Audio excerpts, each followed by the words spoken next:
পুঁই শাকের পাতাগুলো দিয়ে তো খুব মজা করে শাক রান্না করে খাওয়া যায়, কিন্তু ডাঁটাগুলা দিয়ে কিছু করার থাকে না। ডাঁটাগুলা কিন্তু এমনি ফালাই দিতে হয়। আর আমি সেই পুঁই শাকের ডাঁটাগুলা দিয়ে এত টেস্টি একটা তরকারি রান্না করবো, যেটা দেখার পর কিন্তু আপনারা রান্না করে খাইতে চাবেন। আসসালামু আলাইকুম, সবাই কেমন আছেন? আশা করতেছি ভালো আছেন। তো আজকে আমি তরকারিটা রান্না করার জন্য চুলায় একটা তাওয়া বসায় তেল গরম করে কিন্তু মাছ দিয়ে দিছি। মাছটা আমি হলুদ, লবণ আর মরিচ দিয়ে মাখায় নিয়েছিলাম। এনে আমি তেলাপিয়া মাছ ব্যবহার করতেছি। আপনারা কিন্তু যে কোনো মাছ দিয়ে তরকারিটা রান্না করতে পারবেন। মাছটা যখন এক পাশ হয়ে আসবে তখন অন্য পাশে উল্টাই দিতে হবে। দিয়ে কিন্তু মাছটা খুব কড়া করে ভাজা নেওয়া লাগবো। মাছটা ভাজা হয়ে গেলে কিন্তু চুলায় একটা পাতিল বসায় দেওয়া লাগবে তরকারিটা রান্না করার জন্য। এবার দিয়ে দিবে একটা মাঝারি সাইজের পেঁয়াজ কুচি আর পরিমাণ মতো তেল দিয়ে কিন্তু আমি পেঁয়াজটা একটু হালকা ব্রাউন করে ভাজা নিতেছি। এটা কিন্তু একেবারে ব্রাউন করার দরকার নাই, কারণ আমি মশলাপাতি দিয়ে আবার পেঁয়াজটা ভাজবো। এখানে আমি 2 চামচ মরিচ গুঁড়া, 1 চামচ হলুদ গুঁড়া, 1 চামচ ধনিয়া গুঁড়া, 1 চামচ লবণ, 2 চামচ আদা রসুন বাটা আর 1 চামচ জিরা বাটা নিচ্ছি। এখন সবগুলা কিন্তু আমি তেলের মধ্যে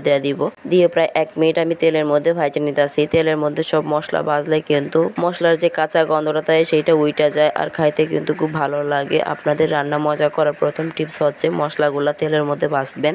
যে কাজটা হচ্ছে পার্সোনালি আমি সব তরকারি রান্না করার সময় করি। আপনাদের সাথে যেহেতু আমি নিত্যদিন যা রান্না করি তা শেয়ার করি, তাই আপনারা জানেন আমি কিভাবে তরকারি রান্না করি। আমি কিন্তু আপনাদের সাথে স্পেশাল ভাবে কিছু রান্না করি না। আমি যা রান্না করি ঘরে তাই কিন্তু আপনাদের সাথে শেয়ার করি। তো মশলাটা 1 মিনিট ভাজার পর আমি দিয়ে দিব হচ্ছে পানি। আমি যে প্লেটটাতে মশলা রেডি করছিলাম সেই প্লেটটাতে কিছুটা পানি নিয়ে প্লেটটা ধুয়ে দিয়ে দিতেছি। আর দিয়ে দিব কয়েকটা কাঁচামরিচ। কাঁচামরিচ কিন্তু আমি অর্ধেকটা করে কেটে নিচ্ছি, যেহেতু আমাদের ঘরে কাঁচামরিচের বিচি বের হয়ে গেলে কেউ তরকারি খেতে চায় না। তার জন্য কিন্তু আমি কাঁচামরিচগুলো এভাবেই কাটি। তবে আপনারা চাইলে কিন্তু পুরোটা কাটে দিতে পারেন, তাহলে কিন্তু কাঁচামরিচের ফ্লেভারটা খুব স্ট্রং ভাবে ছড়াবে। পানি দেওয়ার পর আরো কিছুক্ষণ কষায় নিব। যখন তেলটা মশলা থেকে ছেড়ে দিবে তখন আমি তরকারিগুলো দিয়ে দিব। আমি এখানে কিছু পুঁই শাকের ডাঁটা নিচ্ছি। এগুলা কিন্তু আমি ধুয়ে নিয়েছিলাম সুন্দর কইরা। পুঁই শাকের ডাঁটাগুলো দিয়ে দিতেছি আর দিয়ে দিব কয়েকটা পটল আর কয়েকটা আলু। সবগুলো আমি এখন একসাথে দিয়ে নেড়ে ছেড়ে দিতেছি, মিশাই নিতেছি মশলার সাথে মিশে আমি ঢাকনা দিয়ে ঢাকা দিব।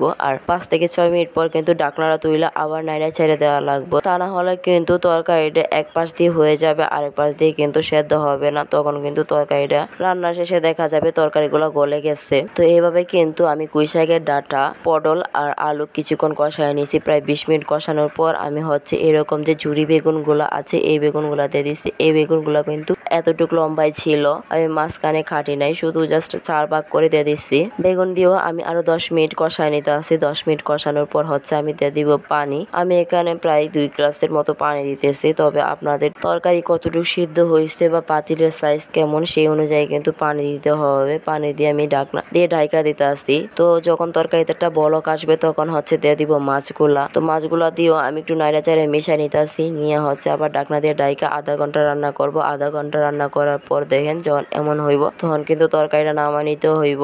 আর যে তরকারিতে আলু থাকবে সেই তরকারিটা কিন্তু আপনি যতটুকু ঝোল রাখতে চান তার থেকে একটু বেশি ঝোল রাখবেন, কারণ তরকারি ঠান্ডা হওয়ার পর কিন্তু আলুগুলো অনেকটা ঝোল টাইনা নেয়। তার জন্য আপনারা যতটুকু ঝোল রাখতে চাইতেছেন তার চেয়ে একটু বেশি ঝোল রাখবেন, তাহলে হবে। আবার এত বেশি ঝোল রাখেন না যে তরকারিটা পানসা লাগে। যদি ভালো লাগে লাইক কমেন্ট শেয়ার করে আমাদের ফেসবুক পেজ নেত্রকোনা রাফা ফলো করবেন। আর ইউটিউব চ্যানেল ফিশ হাট ভিডিওটা সাবস্ক্রাইব করে পাশের বেল আইকনটা বাজায় দিবেন সবার আগে নোটিফিকেশন পাওয়ার জন্য। ধন্যবাদ সবাইকে।